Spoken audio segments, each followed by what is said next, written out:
Nikmatillah wassalatu wassalamu ala rasulillah sayyidina wa maulana Muhammad ibn Abdillah wa ala alihi wa sahbihi wa mawalah wa la hawla wa la quwata illa billah. Rabbi shrah li sadri wa yassir li amri wa hlul 'uqdatam min lisani yafqahu qawli. Baik, kita awali majelis kita pagi ini di tempat yang mulia ini dengan membaca suratul Fatihah yang kita niatkan untuk baginda kita Nabi besar Muhammad sallallahu alaihi wasallam, para keluarganya, para sahabatnya, dan juga kita berhadiah Fatihah kepada para orang-orang tua kita dimanapun berada, baik masih hidup maupun sudah wafat, para guru-guru kita, dan juga kita berhadiah Fatihah untuk diri kita sendiri.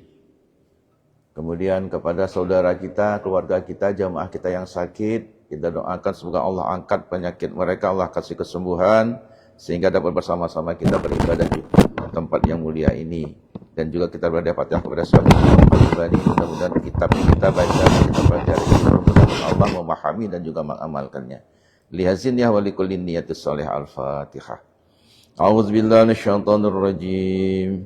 Bismillahirrahmanirrahim. Alhamdulillahi rabbil alamin. Ar-Rahmanir Rahim. Maliki yaumiddin. Iyyaka na'budu wa iyyaka nasta'in. Ihdinas siratal mustaqim.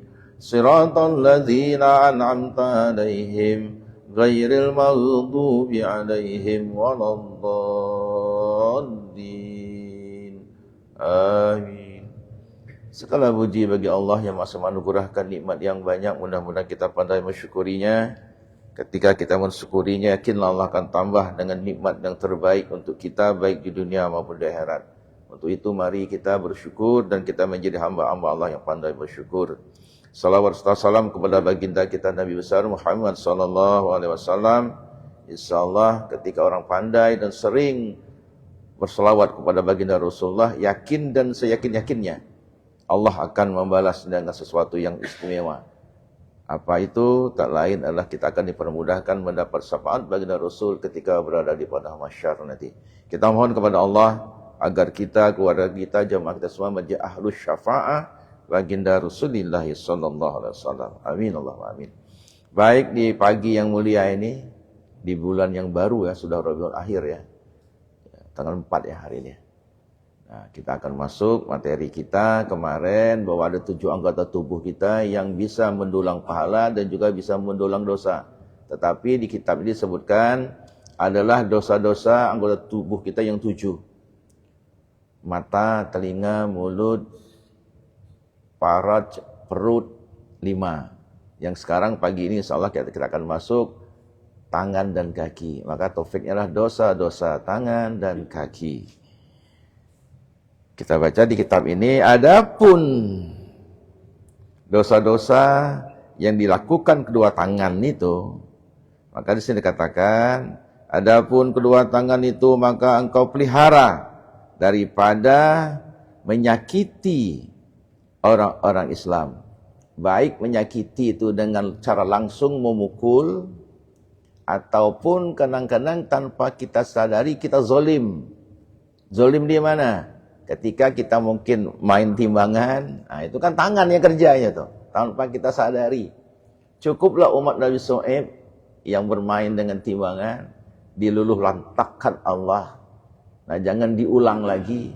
Ya memang umat Nabi Muhammad tidak spontan azabnya, tapi paling tidak menyusahkan hidup kita. Ya. Jadi tangan, jangan memukul orang, jangan menyakiti, bermain dengan timbangan. Hal-hal seperti itu tanpa kita sadari. Orang Bangka bilang tuh menang sekali ya, malah tahu orang gak melihat tempat tuh. Ya, ya. Benar itu, kita kadang-kadang sedih melihatnya. Keuntungan hanya sesaat di dunia saja. Dia tidak mikir akibatnya, efeknya sampai ke akhirat nanti. Karena ketika mengurangi timbangan itu, na'udzubillah min dzalik ya, kita mengambil hak orang secara nah kerja tangan tuh. Kerja tangan, kadang-kadang walaupun tidak timbangan, takaran. Ya kan? Bagus ukuran 1 liter. ditekuknya bagian bawah kan. Alah, berarti kadang-kadang kan tanpa kita sadari itu. Iya, ditekuk bagian bawah kan nembung lah. Berkurang, pasti berkurang tuh. Jadi hal-hal demikian akibat tangan yang kita merugikan orang lain dengan cara seperti itu. Yang kedua, jangan kita menyakiti dengan tangan gitu akan suatu dari makhluk. Ya seperti misal menyakiti makhluk itu banyak. Manusia mungkin kita merampok, menjambret, itu kan menyakiti. Ataupun juga kepada makhluk lain. Makhluk itu definisinya kullu ma siwallah. Selain Allah itu makhluk. Apapun bendanya makhluk itu. Baik nabatat, tumbuh-tumbuhan, baik jamadat, batu-batuan, baik hayawanan, hewan-hewan. Kepada makhluk selain manusia saja, kita dilarang untuk menyakitinya.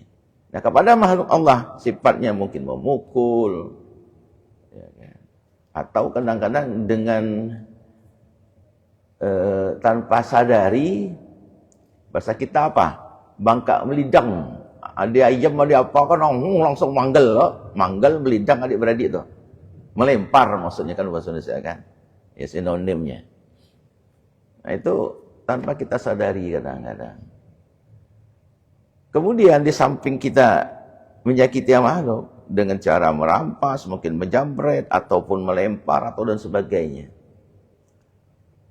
Ataupun juga menyakiti makhluk itu tidak mungkin cara menjambret, tidak cara memukul, tidak cara mungkin merampok, nodong, sama saja kan?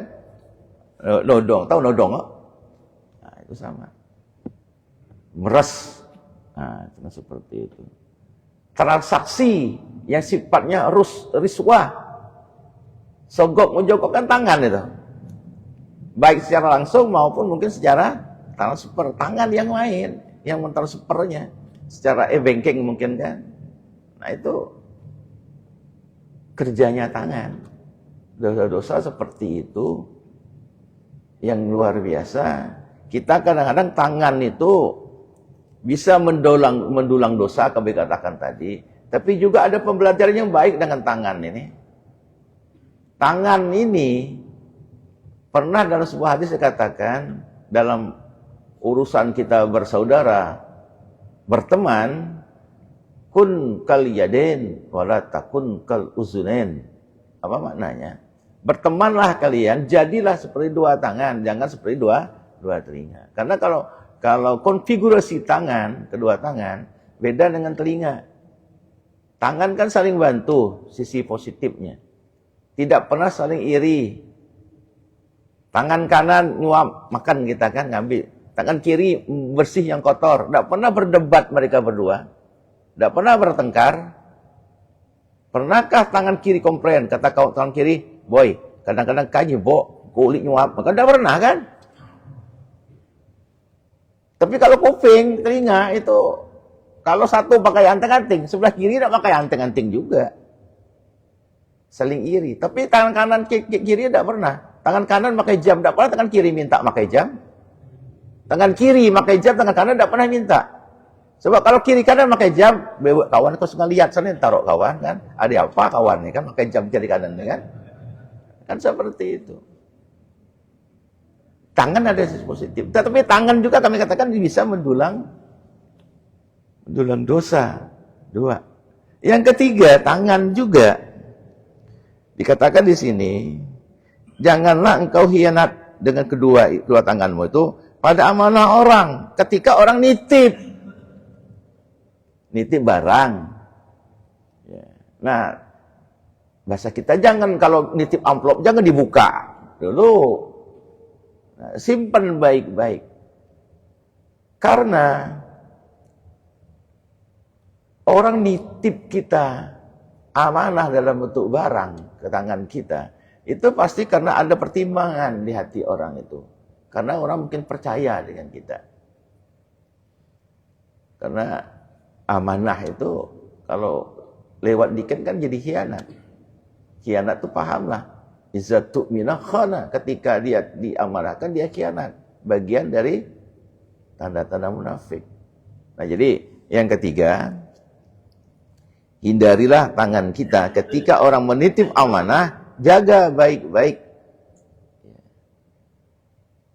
Sedikit pelajaran kepada kita, ada barang orang yang kececer, ya kececer, kemudian diserahkan ke kita, dititip, itu amanah itu, tangan kita yang ngambil, kita jaga itu. Nah mungkin orang sering kadang-kadang ngumum di masjid, padahal di kitab kita ini kurang baik mengumumkan lewat corong masjid nih, orang yang ketinggalan, cukuplah diinformasikan di bagian belakang, informasikan, tidak perlu. Kalau di kitab ini adab di masjid tidak boleh. Sama juga tidak boleh transaksi, jual beli maksudnya. Ini kadang-kadang ada, perlu kita luruskan juga pemahaman kita. Casingnya dakwah, casingnya ngajak donasi, tapi sesungguhnya hakikatnya adalah transaksi. Barang siapa misalnya membantu sekian, ada hadiahnya Al-Quran. Itu kan sebenarnya casing aja, sesungguhnya kan jual beli. Sebab kalau kita ada donasi, dikasih Al-Qurannya. Kan tidak. Walaupun mungkin hanya satu Al-Quran. Dulu kan pernah, kalau misalnya Al-Quran di harga 100.000, siapa mau 1 juta, sekian Al-Qurannya. Itu kan transaksi. Tangan kita, padahal mulia kan kita, kan? Tapi jangan tempatnya di masjid. Nah, jadi amanah tangan kita dititip orang, itu harus kita jaga. Maka tadi kami katakan, ketika ada orang kadang dititip dengan kita, berapa lama boleh kita umumkan? Siapa misalnya ada kehilangan ini, karena itu bagian dari barang yang kecicir, luqtah kalau dalam bahasa kitabnya. Berapa lama? Setahun jaganya. Kalau barang kecicir dititip ke kita jaga. Saya punya orang tua, seorang pedagang. Di pasar itu kadang-kadang ada orang belanja kan. Belanja barang kita, kemudian dia lupa barang dia yang lain ditinggalkannya di situ. Pertanyaannya bagaimana kalau barang itu yang cepat busuk? Ayam, ikan, ya, sayur. Itu kan rusak, dan mungkin kita simpankan. Nah, ada solusi kalau barang-barang makan seperti itu. Kita lihat apa barangnya, kita timbang, kita ingat barang itu pada hari itu ada yang ketinggalan. Kita perkirakanlah misalnya sayur, kita bawa pulang, kita sayurkan lebih baik. Dengan niat di hati kita, tiba-tiba satu saat ada orang tuh, bahasa kita ke toko kita, ke warung kita ngomong, pernah kecicir, ketinggal nih. Nah kan kita ingat kapan itu, bahkan tertulis mungkin. Nah tinggal kita ganti saja. Kalau barang makanan yang khawatir busuk. Tapi kalau barang yang tahan lama, ketinggal misalnya kantong asoy umpama nih. Tapi kantong asoy yang jumlah banyak nih. Nah kita simpan baik, setahun kan belum hancur. Tiba-tiba datang orangnya setelah 1 tahun. Datang. Oh ada barang kita serahkan. Tidak datang lagi, bagaimana solusinya? Boleh kita sedekahkan dengan niat milik orang itu. Kita kan tidak tahu milik siapa, tapi niat kita untuk yang punya. Boleh kita sedekahkan. Kalau barangnya barang luqtah. Nah ketika dititipkan kita harus amanah. Jangan bahasa Bangka tuh hantam terus kan. Nih apa nama tuh mumpung ada nih. Tidak. Ya, harus kita jaga. Jadi ketika orang menitipkan barang kepada kita, amanah kita, tangan kita mengambilnya, saat itu niat kita udah kita jaga ini. Yang keempat, tangan juga. Pelihara kedua tanganmu itu dari menulis. Lisan tidak bisa nyampaikan, kita tulis. Tetapi menyangkut masalah aib orang, masalah keburukan orang. Islam kan mengajarkan kepada kita. Dalam surah hadis katakan, al-muslimu man salimal muslimina min lisani wa yadihi. Orang Islam yang baik itu adalah orang Islam yang mampu memberi keselamatan bagi orang Islam yang lain dari lisan dan tangannya. Jadi kita kadang-kadang karena gergit kirim surat kaleng. Apalagi itu kan itu tidak bertanggung jawab. Bahkan dalam satu pandangan itu al-jubun, pengecut. Orang-orang berusaha kaleng itu kan jiwa pengecut. Ya. Lempar batu hilang, lempar batu tak sembunyi tangan ya. Nah, itu kan tidak bertanggung jawab. Pengecut nama al-jubun. Nah, jadi menulis tangan kita, mencatat, menyurat istilah di buku ini. Karena ketika kita ada sesuatu dilarang dituturkan lewat lisan, tapi tangan menulis, tangan dan itu ibarat adalah dua lidah yang sama dengan lisan. Maka dikatakan di sini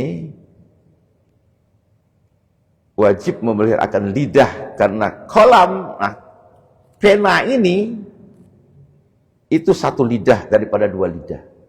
Kita tulis itu. Kalau lidah secara lisan, secara langsung, tapi kalau kolam, tangan mencatat. Nah, hindari dari hal seperti itu. Itu adalah dosa-dosa tangan. Dan banyak lagi. Ya. Kalau sekarang transaksi sembunyi-sembunyi. Yang kalau sembunyi-sembunyi pasti barang terlarang. Ya. Taruh, disisip di mana. Kalau adik isyarat datang. Ya, itu kan bukan hal-hal lain lagi. Bahkan maaf dan ampun. Mereka bertransaksi di tempat yang paling aman. Di mana tempat yang aman? Di masjid. Ya. Mereka apakah cacak ke WC, bahasa bangkanya. Atau sudah terjadi transaksi. Di masjid. Karena dipikirkan masjid itu tempat yang aman. Ya. Itu modusnya bermacam-macam. Itu semua adalah dosa-dosa tangan. Tapi tangan pun bisa mendulang pahala. Termasuk tadi ketika perumpamaan, ketika kita bersahabat. Dan bisa juga menolong orang tangan. Ya. Ngangkat orang dari tempat yang tidak layak. Kejebur kita angkat. Dan perlu kita ingat, dengan tangan adalah simbol kita saling maafkan. Fa'fu anhum waspah. Maaf dan ikhlaskan.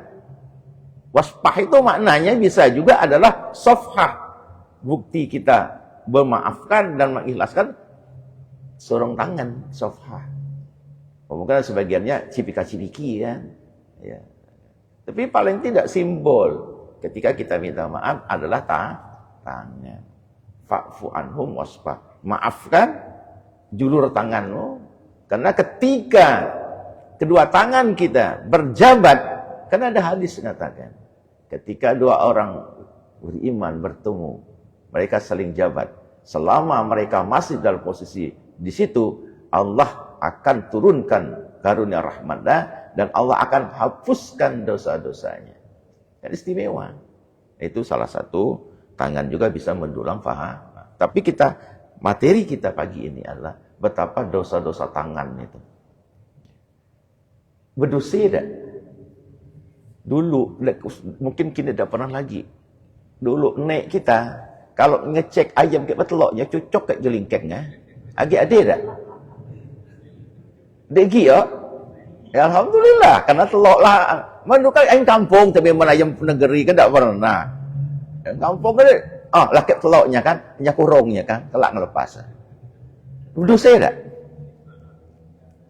Nah, pertanyaan seperti itu kan niat kita untuk kebaikan, ngecek pokoknya ayam tuh ngambur telok asa kaput. Itu masalahnya. Tapi sesungguhnya kalau ayam tuh tidak redo, kalau dia ngomong, jadi tanpa kita sadari itu. Iya.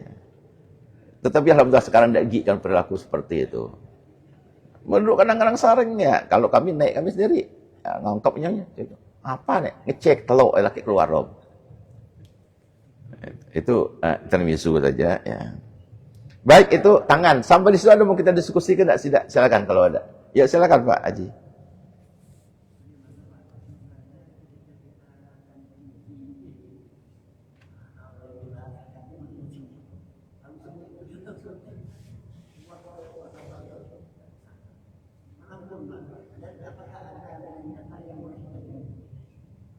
Maksudnya nyuci piring. Banyak semut, ya. Oke. Betul. Iya.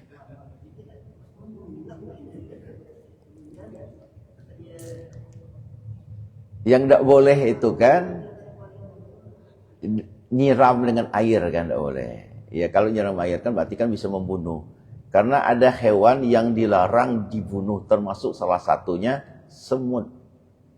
Ketika selesai makan, piring kita dikeronong semut.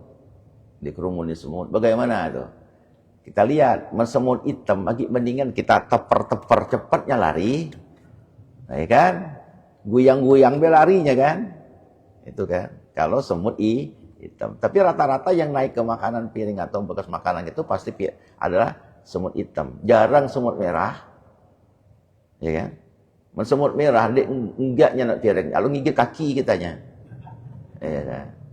Jadi semut hitam kita teper-teper, maksud teper-teper tahu kan? Kalaupun kepingin memburunya lebih cepat, ambil tisu be.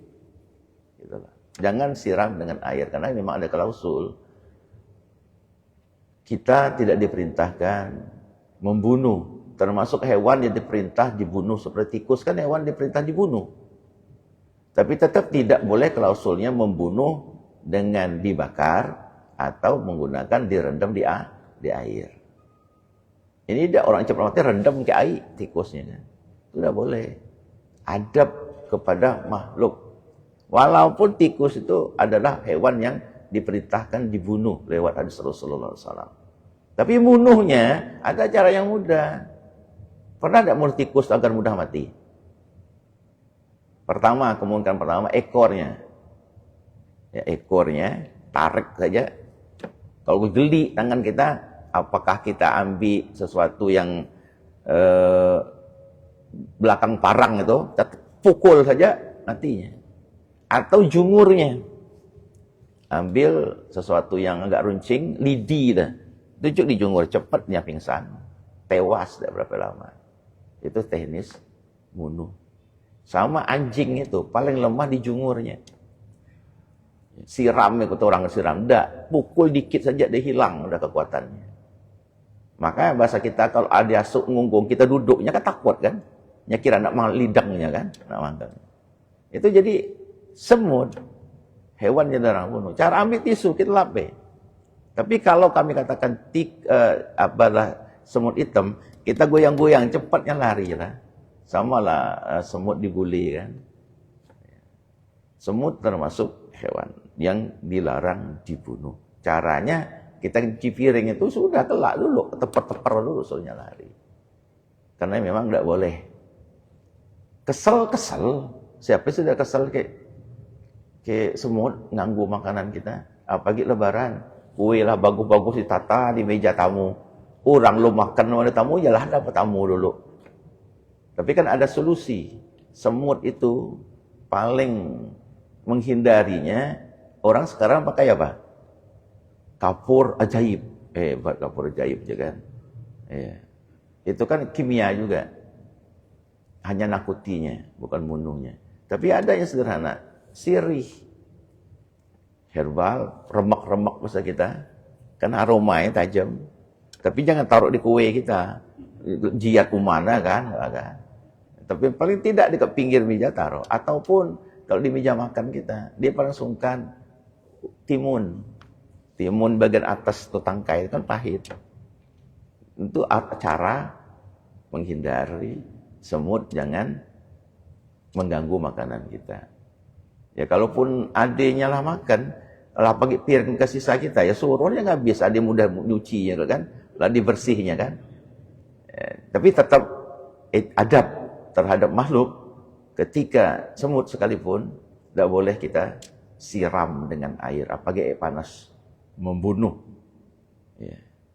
Jadi karena dalam pandangan agama, halal haram suatu makhluk itu, berdasarkan hadis Nabi, ada yang diperintah dibunuh, maka dia haram.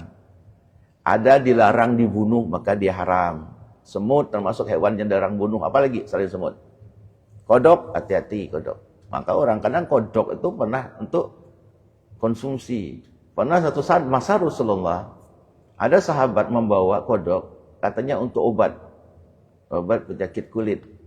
Kata Rasulullah, kodok hijau, bukan kodok yang yang manggil hujan kelengkang-kelengkong kan, kodok hijau. Ikan sebagian orang kan dikonsumsi itu. Nah kata Rasulullah, ini bukan obat, ini namanya penganiayaan. Karena kodok termasuk hewan yang dilarang dibunuh, tapi haram, sekalipun untuk obat. Semut, kodok, apalagi yang dilarang dibunuh? Laba-laba. Laba-laba itu termasuk hewan juga yang dilarang dibunuh, maka haram. Masih ada lagi hewan yang dilarang dibunuh. Ada beberapa macam ya di kitab itu hewan dilarang dibunuh. Ada juga haram itu karena diperintah membunuh. Cicak. Ya, perintah bunuh kan? Tapi kan tidak boleh dimakan. Lah, kepikir banyak cicak tangkap bikin gudu-gudu cicak kan bahaya. Iya, rusep. Apa lagi ya rusep? Nah, itu kan dilarang dibunuh. Termasuk apalagi yang diperintah bunuh? Tikus, ular. Itu termasuk hewan-hewan diperintah dibunuh. Ya. Maka karena diperintah dibunuh, maka dia haram dimakan. Oke ya, itu sekedar menyangkut masalah hubungan yang tadi. Baik, kita lanjut. Adapun dosa-dosa kaki, kita habiskan di sini. Kaki itu berjalan ke tempat-tempat maksiat, itu jelas dosa. Bagaimana misalnya sebagian dai kita, ladang dakwah dia adalah tempat-tempat maksiat, niatnya yang beda. Iya kan? Kaki dia ke sana bukan ingin berbuat maksiat, tapi berdakwah. Kan sebagian komunitas, kawan-kawan itu dakwahnya ke tempat-tempat klub-klub malam, ya kan? Warung yang remang-remang. Ada sebagian kawan, nah niatnya beda. Tapi kalau kaki kita untuk ke sana, untuk melangkah, untuk melakukan berbuat sesuatu yang tidak baik, DJ misalnya kan, nah, itu kan pasti mengundang, apalagi memperlihatkan aurat-aurat. Nah itu tempat-tempat seperti itu, tempat-tempat dugem itu kecenderungannya adalah langkah kaki kita itu mendulang dosa. Ke tempat-tempat maksiat seperti itu, ke tempat-tempat misalnya kita ada ikut, tapi orang nonton nyambung ayam, ikut kita kaki kita ke sana. Kita ada ikut nyambung ayam, ada ikut bertaruh, cuma nontonnya, kebagian enggak? Kebagian. Kan nyambung ayam termasuk dosa juga kan, yang dilarang oleh Allah. Menyakiti hewan. Nyambung pagi kalau di Garut tuh. Nyambung adu domba. Ya. Adu kambing no. Madu kambing itu tabrakan no. Adu domba ngasut no. Ini dia domba-domba besar kan bertarung tuh. Nah itu sengaja. Kita ada ikut taruhan, tapi kita hadir di situ. Kaki kita melangkah ke tempat-tempat yang maksiat. Bahkan di kitab ini juga ditegaskan, karena khawatir ini banyak terjadi di akhir zaman ini adalah ketika kaki kita melangkah, nemui penguasa-penguasa yang zolim. Ukuran zolimnya, dia memperoleh kemenangan itu dengan curang, itu zolim namanya. Dia menang wali kota, menang gubernur, tapi bayar orang dengan money politik. Itu termasuk pemimpin kategori zolim. Bukan zolim itu hanya nyakiti kita saja. Memperolehnya tidak amanah. Memperolehnya dengan cara yang curang. Itu zolim. Nah kita hadir ke mereka dengan sengaja. Apalagi minta bantuan. Yang tidak ada hajat kepentingan yang mendesak. Itu adalah langkah yang haram. Kita renungkan sebuah ungkapan Imam Ghazali dalam kitab Ihya Ulumuddin yang dikutip oleh Syekh Abdul Al-Bani. Al-masyu ila salatina zulamati. Min ghairi dururatin wa izhakin maksiatun kabiratun.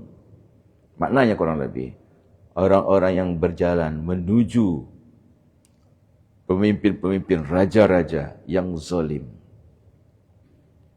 min ghairi dururatin, karena bukan hal yang mendesak. Kalau darurat sih lain. Karena ingin menyampaikan kebaikan. Wa izhaqin, bukan karena urusan yang sangat picik sekali. Maka perilaku itu adalah maksiatun kabiratun, maksiat yang besar. Kenapa masalah dikatakan maksiat yang besar? Fa innahu tawadu'un lahum, karena sesungguhnya kita merendahkan diri kita bagi mereka, menghilangkan harga diri kita. Menjaga harga diri hukumnya wajib. Hibzul irdi, bagian dari makna takwa. Karena menjaga takwa itu kan secara lagawi, hibzul irdi, hibzul nasal, atau hibzul nasab, memelihara keturunan. Hibzuddin, menjaga agama. Hibzul nafsi, menjaga jiwa kita. Hibzul mal, menjaga harta kita. Itu kan maqasidus syar'iyyah, tujuan kita beragama. Nah, hibzul irdi, kita campakkan diri kita. Bertemu dengan raja yang zalim tadi, raja pemimpin yang zalim, baik perilakunya atau cara dia mendapatkan, itu tak lain adalah fa innahu tawaddu'un lahum.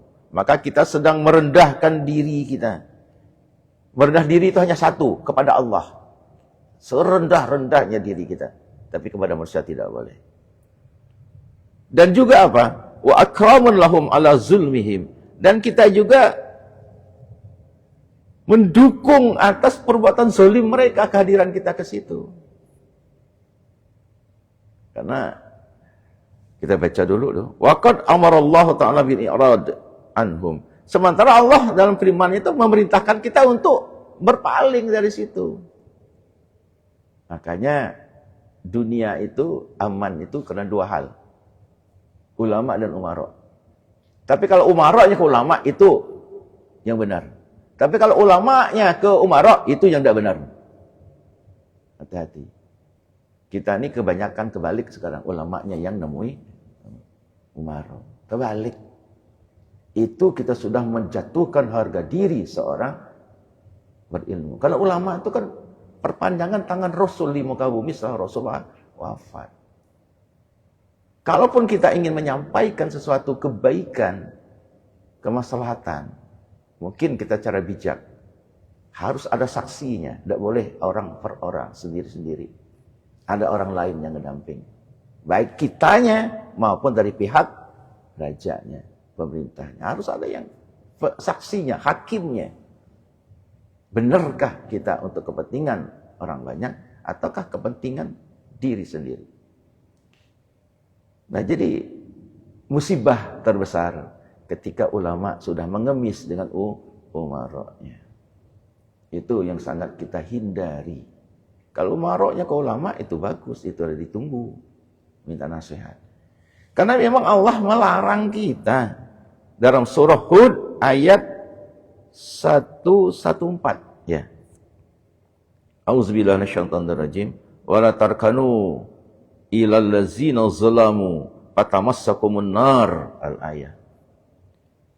Janganlah sekali-kali kalian condong kepada pemimpin-pemimpin yang zalim. Fatamassakumun nar, maka tunggu saatnya nerakalah yang akan menampung. Nah, jadi kan sangatlah berbahaya. Itu salah satu kaki kita. Jangan sampai terjadi, ya, karena memang marak sekarang, kita khawatir kadang-kadang. Ya sedih kita kan. Umarok lebih nekan ulamanya. Kalau itu dilakukan, isyaratlah bahwa pemimpin itu pemimpin zalim. Seiring dengan ayat itu, Rasulullah juga bersabda riwayat Imam Baihaqi. Faqad qala Rasulullah sallallahu alaihi wasallam.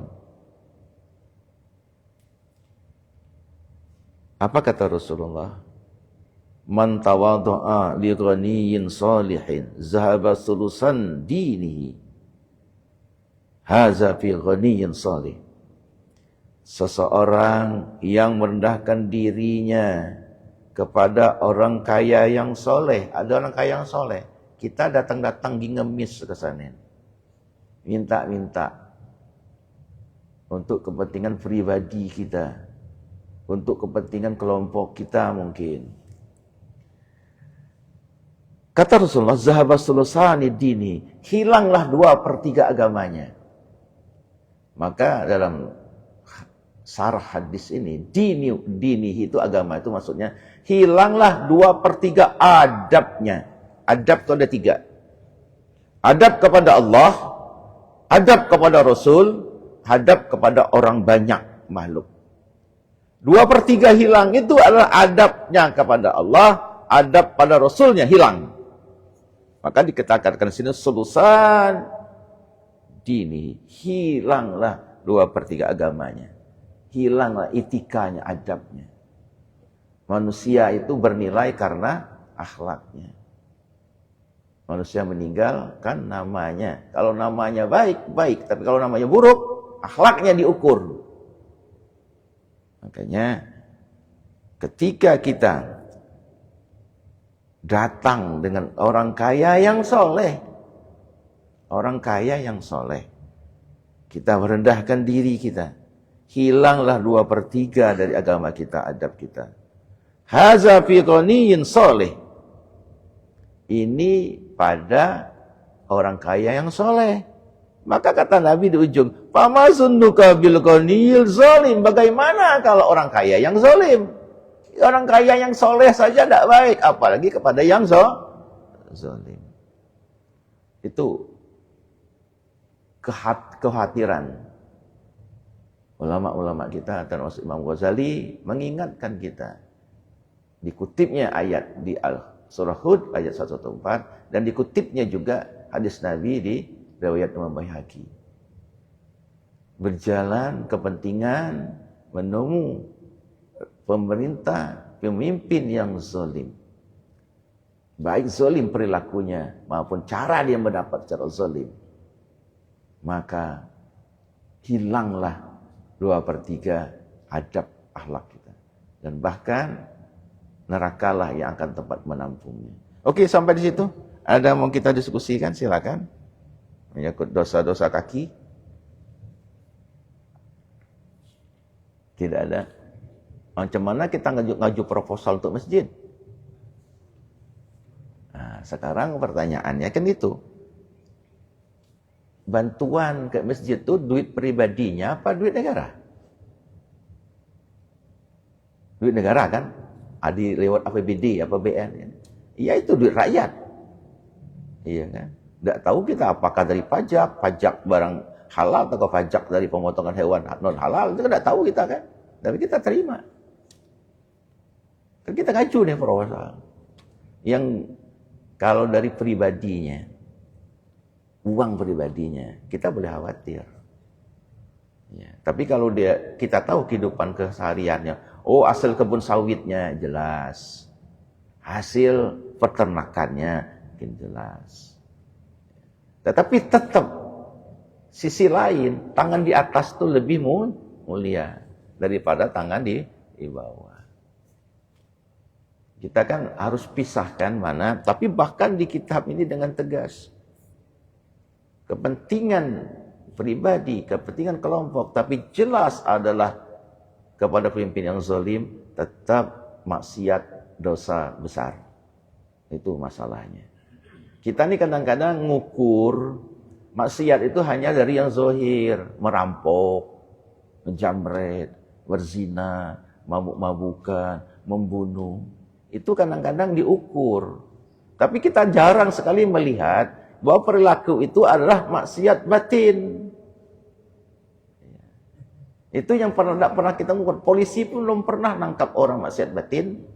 Dia delik Mana delik tuh letih kita.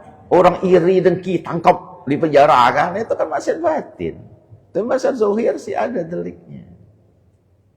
Hal-hal seperti itu. Oke, sampai di situ ada mau kita diskusikan, silakan. Masih ada Pak Haji, silakan.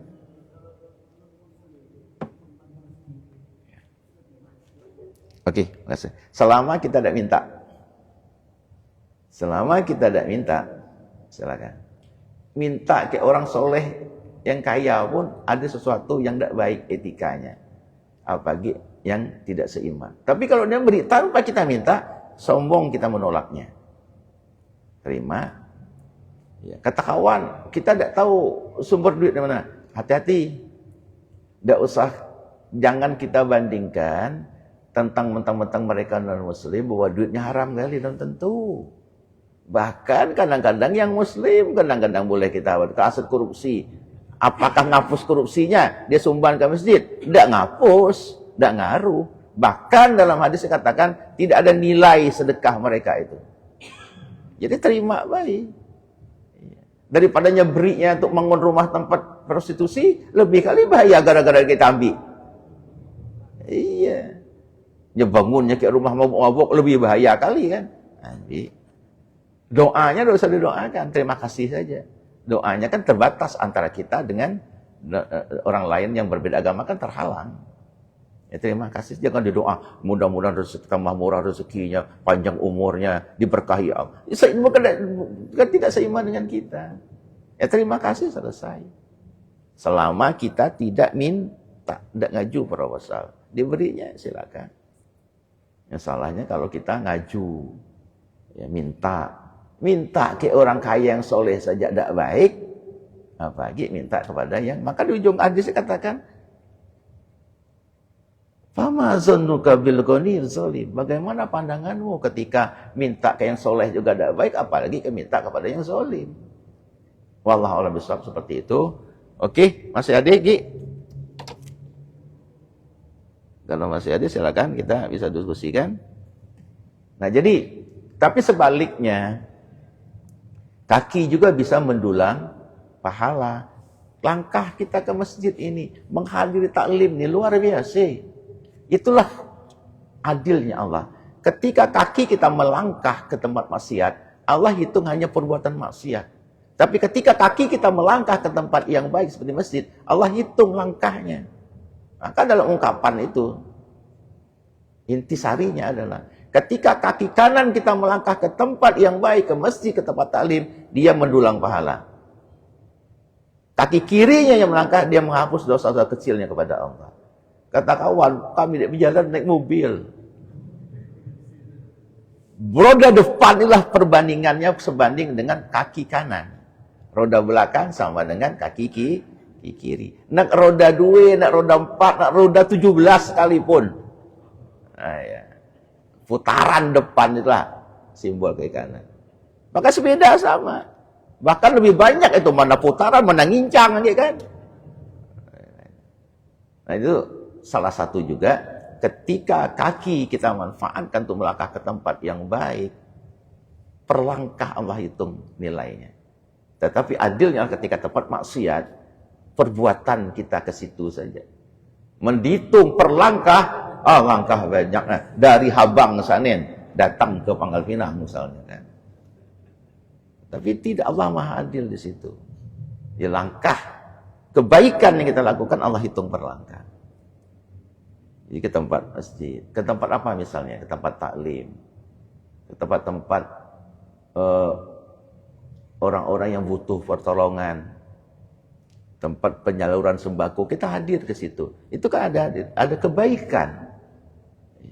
Jadi kaki melangkah itu punya nilai. Jadi banyak sebenarnya di samping tidak hanya mendulang dosa, tapi kaki kita juga, anggota tubuh kita bisa melangkah ke pasar misalnya. Karena kita pedagang, untuk memenuhi kebutuhan keluarga kita, langkah kita ke tempat kita berjuang berdagang itu kan nama jihad. Jadi tidak mesti harus melangkah ke medan pertempuran.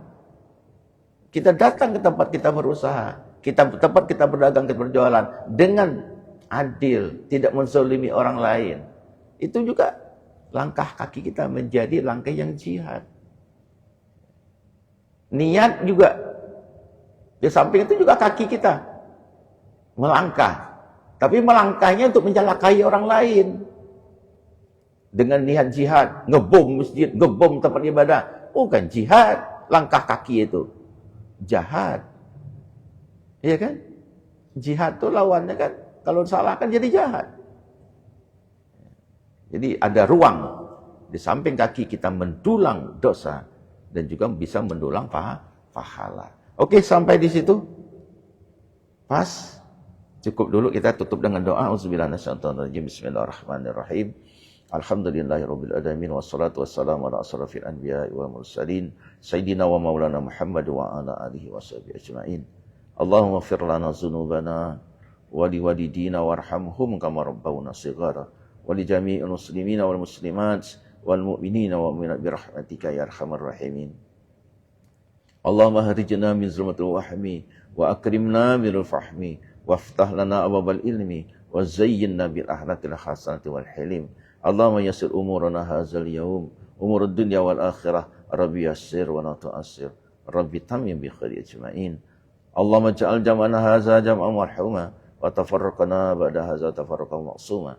Rabbana zalamna anfusana wa illam taghfir lana wa tarhamna lanakunanna minal khasirin. Rabbana hab lana min azwajina wa dzurriyyatina qurrata a'yunin waj'alna lil muttaqina imama. Rabbana atina fid dunya hasanah wa fil akhirati hasanah wa qina azabannar.